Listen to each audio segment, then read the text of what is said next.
It took several hours for someone to find me. It took 4 days to find Jeffrey's body. I stood on the bow of the sheriff's office sea hunter. The sun beat down on me in a relentless wave, but I didn't care. I adjusted my sunglasses to relieve the pressure the arms put on the 11 stitches in the side of my head. We sat at anchor near the center of Blackwater Cove. Blackwater Cove was some 150 yards wide and so deep the water took on a navy blue tint. It was the largest alcove on the lake and nestled against the edge of the camping grounds of Rolling View Park. The left side of the crescent moon-shaped cove was the closest to the lake and was a sheer rock wall 10 feet high, with a small thatch of grass growing at the top. A few trees dotted the far edge, but many had fallen into the cove due to the storms over the years. It tapered down in height to a small sandbar as it encroached further into the lake until it disappeared underwater. The right side of the cove adjoined the campgrounds and was separated from campsites 38, 39, and 40 by massive oaks and hickory trees. The campsite sat on a beautiful clearing large enough for multiple RVs, if need be. A serene walking path cut through the thatch of forest between the campground and the cove. It led directly to Blackwater Pier. The pier was nothing fancy, but its aged wooden planks and thin railing were carefully constructed and held up well against the elements. The pier was nearly 75 feet long and sat 4 feet above the deep blue waters. I watched as the sheriff's deputies on board the second sea hunter hauled the twisted and mutilated corpse of my friend from a fallen birch tree wedged against the shore. It was a truly terrible sight. For some reason I could not bear to look away. Jeffrey's left arm was torn away at the shoulder. His ribs were savagely broken open in a macabre display, revealing the empty cavity where his organs should have been. Due to the massive trauma suffered to the left shoulder, his head was almost completely severed from his body. Only thin strips of skin kept it attached. His spine was no longer attached to the base of his skull. The vertebrae stuck out from his crushed body with tiny pieces of flesh hanging from it, like a grotesque flag. Worst of all, Jeffrey's face was mostly still intact. His lips were peeled back in agony and his eyes sat open, milky white and glazed over with a sickly green hue. The sheriff's office questioned me thoroughly in the hospital about what had occurred. I was, after all, the only surviving witness. They asked for any clue I could give as to when and where Jeffrey had disappeared following the accident. I did not know how to tell them what I saw without being labeled insane, so I feigned ignorance. They trawled the channel and all the coves south of the wreck of the Cumanos, following each possible course the current could have swept him off to. All of it was in vain. Jeffrey had been dragged far from the beach where he had sought refuge. He was spotted by a local fisherman. The man had come down to the pier and canoe dock with his loyal Jack Russell, Charlie, and was setting up for early morning fishing when he saw Jeffrey's body. I broke from my trance as the sea hunter docked and the deputies disembarked. 2 men from the medical examiner's office took Jeffrey away in a black plastic bag on a gurney. In life, he'd been a grump, sure, but he was kind in his own way and always took care of others. Now he sat in something just a step above a garbage bag. Death was so undignified. Ranger Urquhart stepped up beside me and placed his hand on my shoulder. "You okay?" "Stupid question, Greg," I responded. "I know, but that is what people do when someone dies. They ask questions like, 'Are you okay?' and 'Do you need anything?' People do it all the time, knowing it's the worst day of someone's life." "He didn't die. He was killed." "The deputies are still going with boating accident," Greg said. When I didn't reply, he continued, "Are you sure you don't remember anything?" "Head injury. I don't even remember getting to shore." "I understand. I'm putting you on leave for a week. You need to take time off, no rush to come back unless you're ready. Greg drove me back to the park's main office in silence. I got into my SUV and began to drive home. My mind was filled with images I couldn't push away. Jeffrey's face was seared into my mind. I could still see the look of terror in his eyes, frozen in time forever for me to remember. I crossed the north side bridge over the lake. It was nearly 700 yards long and offered a breathtaking view of the lake. I saw a bass boat sitting near Blackwater Cove. I stared against the setting sun at it for a few moments, and I could just make out a man sitting in the captain's chair, rod in hand. It was as if no one had ever died in that exact spot. The world kept on turning without my friend. Further out I could see the shallows. A solitary object jutted out from the lake. It was the partially submerged Kimonos. My mind raced as I thought about Jeffrey's last moments, the fear he must have felt. As I continued towards home, I stole one last look at the lake. A single wake rippled in Blackwater Cove, and then I was over the bridge and gone. I stayed at home for 6 days to rest and recuperate. I picked up my phone Monday morning and rang Ranger Urquhart. "Greg, it's me. I was thinking I should come back to work. Is that okay?" "Sure. Come by the ranger station. We can talk. There isn't anything for me to do in the park until nightfall." The park was mostly quiet, probably due to the large law enforcement presence while the deputies finished their investigation. I pulled into the ranger station and parked next to Ranger Urquhart's white Dodge Ram. I stepped inside the rustic-style office and took a blast of air conditioning to the face. My skin rose with goose flesh at the temperature change. It may have been 85 degrees Fahrenheit outside at 9 a.m., but it was a crisp 69 degrees indoors. I could see Greg in his office through the large bay windows of the lobby. He was a tall man, nearly 6'3". His dark brown hair was cut close and he sported a nearly trimmed goatee. His round face was all smiles as he caught me out of the corner of his eye and ushered me in with his booming voice. I stepped into his office, which was decorated with posters depicting local flora, fauna, and an autographed Hurricanes hockey stick. A large hardwood desk sat to one side, with the rear wall completely covered in shelves containing mountains of books. Another small bookshelf sat on his desk, containing some of his more frequently referenced texts.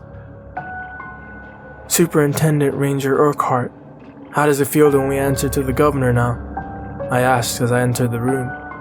He swiveled around in his chair and balked at the announcement of his title. "Don't start that shit. Good to see you're healing, though. How are you holding up?" "As well as I can be, I guess. I have some questions for you if you have time." "Go right ahead. No one is really coming in anyway, not until the sheriff says the park isn't a crime scene anymore. That and the fact that it will be 104 degrees Fahrenheit by noon. We have a few campers, but that's it. What you got?" Greg's eyes beamed at the thought of doing something other than organizing park pamphlets for the 30th time this week. "What do you know of the people who lived here before us? Not the settlers from Europe, the indigenous people, I mean." Greg immediately reached for a leather-bound book tucked neatly on his desk shelf. "There were several tribes that lived in this area for thousands of years. Anyone you particularly want to know about?" He leaned back deeply into his plush chair and began to nonchalantly flip through the pages, looking for some chapter he felt would be helpful. I thought carefully for a moment. Greg was trustworthy, a friend. He hired me. Greg had worked with Jeffrey for years. But could I tell him this? Would he think I was crazy? I decided it was worth a chance. "Any tribe that may have talked about a monster in the old river," I said in a shaky voice. Greg's mouth opened as if he were about to speak, but then he closed it. He opened it again and furrowed his brow. "Not where I thought you were going with this, but go on." "Is there anything local, Greg? I don't really know how else to put it." Native people didn't really talk about monsters. Things are more like spirits or animals from nature, not big on monsters in those days. Greg rotated in his swivel chair and stood, crossing the room to the larger bookshelf. He thumbed through several different ones until he settled on an ancient-looking green hardback. It must have been more than a century old. He settled back into his tall-backed swivel chair and laid it down before me on the desk. Legendary Spirits and Malformations of the Indian Culture and Other Curiosities, Volume 3, Piedmont Rituals, Legends, and the like. What a title, I said. Greg smiled. Written 1876. It's very wordy. He flipped to a page already held with a lime green strip of paper. I marked this for the animal seminar. Elementary school was supposed to come tomorrow. Not happening now, obviously. He spun the book around and tapped a paragraph towards the middle of the left page. I scanned down and read the passage aloud to no one in particular. Curiously, the ancient tribes of the Nuask River Basin describe such wondrous creations of the mind which paid visit upon their villages in vivid details to us. Albino deer herds glistening in moonlight, foxes prattling foreboding messages from the Great Spirit, and the queer Inadu Tagaluna scooping up children to drag back into its underwater cave. The Inadu was first described by explorer Philip Amadis in 1586 in detail as a water spirit of great evil. The Inadu? Evil water spirit? I did not like the language at all. The Eno people talked about it a little with explorers. Inadu Tagaluna, at its root, was a Cherokee word. It meant fish snake, or snakefish. I suppose they were interchangeable. It was a river spirit that ate children who misbehaved near the banks. The Nuask was renamed the Falls of Neuse River when the English settled. It's an old legend, and an obscure one at that. Even though this area was a main trade route, the story stayed local. Greg stared at me, his eyes cut to my left hand, and I realized it was visibly shaking. What's this about? Jeffrey. He didn't drown. He was killed. Greg sat up in his chair. You said that on the Sea Hunter. I didn't have a concussion. I remember everything. Jeffrey was killed. How was he killed? Greg's face took on a hard demeanor. He was attacked by something. I don't know how to describe it other than a thing. I kept my head down. I didn't dare make eye contact. I was scared to tell the truth about what I saw. Something? You're gonna have to do better than that, Greg retorted. He leaned forward and placed his hands together and interlocked his fingers. He stared at me over his glasses, waiting for me to continue. A thing. A creature, a water spirit, a monster. I don't know what it was. It was strong and it was fast. Pitch black with 4 orange eyes. I think it rammed the Carmanos and sank it. I saw it come out of the water and attack Jeffrey. It practically tore him apart and dragged him away 6 feet from me. I felt lightheaded and I reached for the spare chair across from Greg's desk. He pushed it out towards me and helped me sit as the weight of what I had said washed over me. I couldn't tell the deputies. They would have sent me to Holy Hill in 2 seconds. I'm not crazy. Greg took a deep breath. So you're telling me, in a lake frequented by tens of thousands of people every year for the last 40 years, there is now all of a sudden a monster in it that's decided to start eating people? No. I'm telling you there's a monster in the lake, and I think it's been eating people for a long time. Remember the Jeep he pulled out of the water? The back of it was all mangled and twisted, and the guy inside was torn to shreds. Dozens of people disappear in this lake every year. We always chalk it up to accidents or suicide or boating mishaps. It sounds like it's been doing this since the indigenous people were here. I tapped the book between us. Greg sighed. He rubbed his jawline and chin with a hand as he carefully thought out what he would say next. 460, 469. Greg, you there? Come in. A female ranger's voice broke the silence in the room through Greg's radio on his belt. Yeah, I'm in the office. Need you at campsite 39. Some customers want to talk to the boss. The radio chirped as the transmission ended.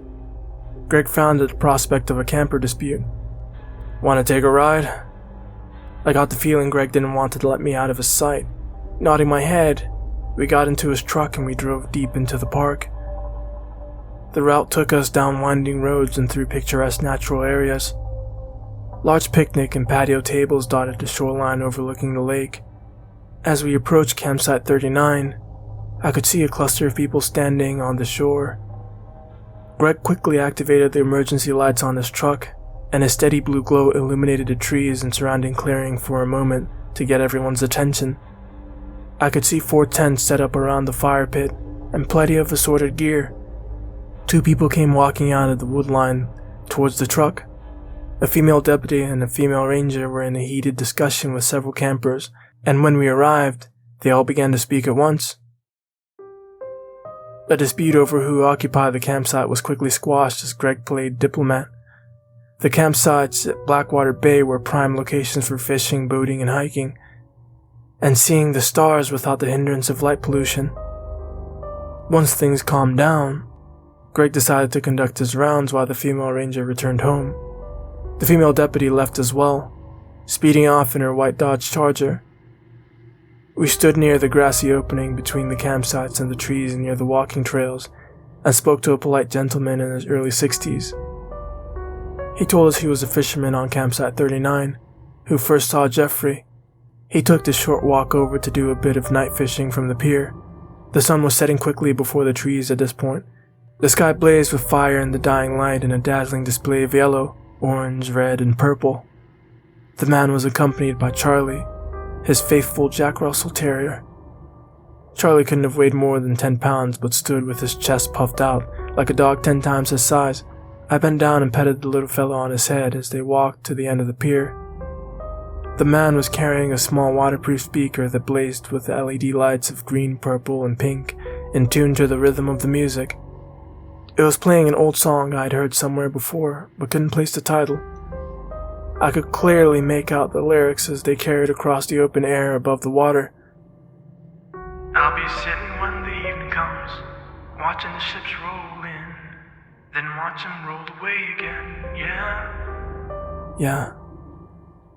I remarked to myself how pleasant and calm the tune was.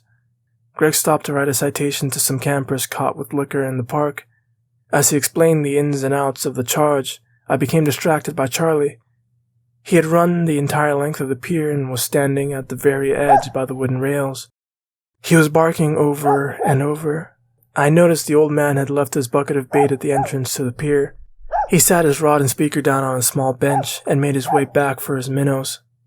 Charlie was practically jumping with excitement as he waited for his owner to return. But as I looked, I noticed Charlie wasn't facing his owner. He was looking at the water below. He bounced up and down and continued to bark while looking straight down. I felt a knot begin to tighten in my stomach. Oh no. Oh dear God, no. I began to walk towards the pier over Blackwater Bay. I left my home in Georgia, headed for the Frisco Bay. The knot in my stomach tightened as the deep waters came into view. An iridescent orange hue from the dying light stained the surface and made them flash brilliantly as the sun fell below the tree line. There was a ripple at the bottom of the pier, directly below where Charlie was. Concentric circles slowly drifted in unison in all directions, breaking against the tiny legs of the pier. I caught sight of a small platoon boat as it loitered some 50 yards outside of the cove. The elderly gentleman retrieved his bucket of minnows and began to sing along with the song as he walked back to his prime fishing spot. Hey! I shouted as loud as I could. There's something in the water! It's at the edge of the pier! He turned with a smile plastered on his weathered face.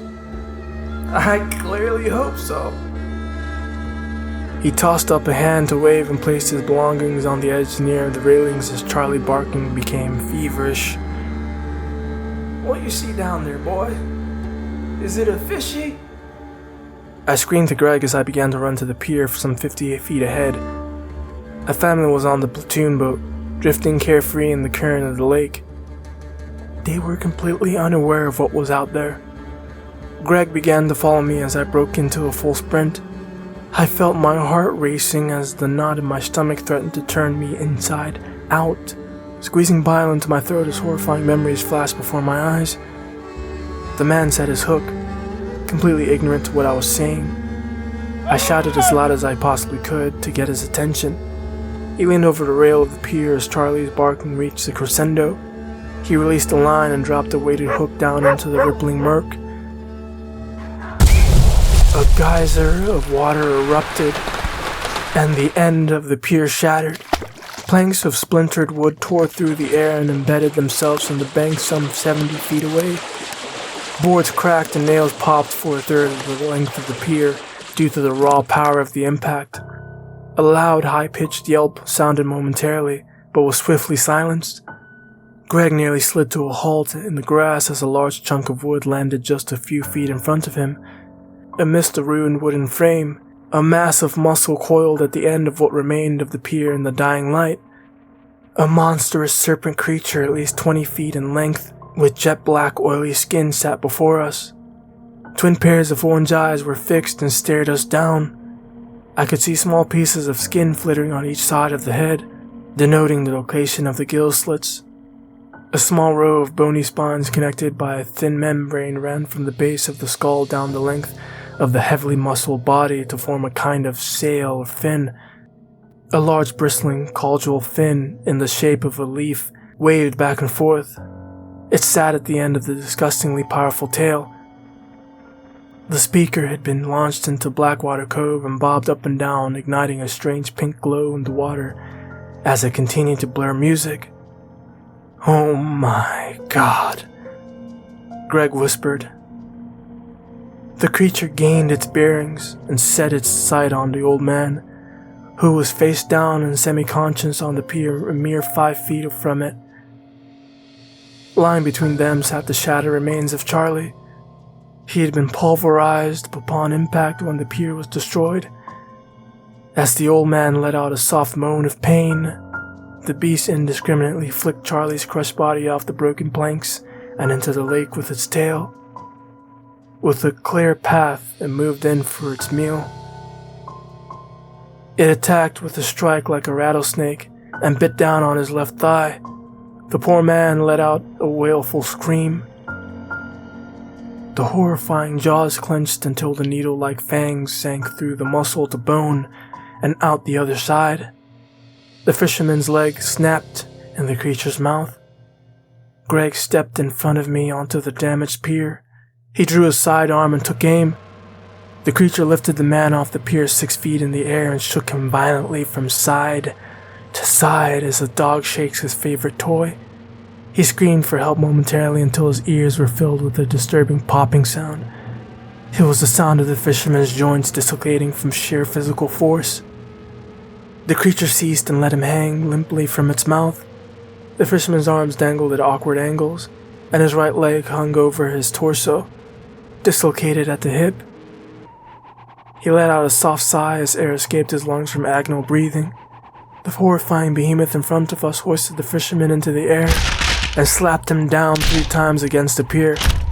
Each blow was delivered with such savage ferocity that his bones broke and it snapped the man's neck.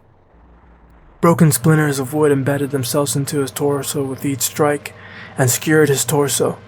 Massive streams of blood poured from his mangled body and fell through the pier planks to the water below. Greg fired several rounds from his block, but I could not tell they found their target. The monstrosity unleashed his coiled frame and dragged his prey down into the dark below. My heart pounded in my ears. Greg sat like a statue in utter shock. I fell to my knees in the grass and vomited. As I gagged on my own stomach acid, I could still hear a pleasant melody drifting across Blackwater Cove. I'm sitting on the dock of the bay, wasting time.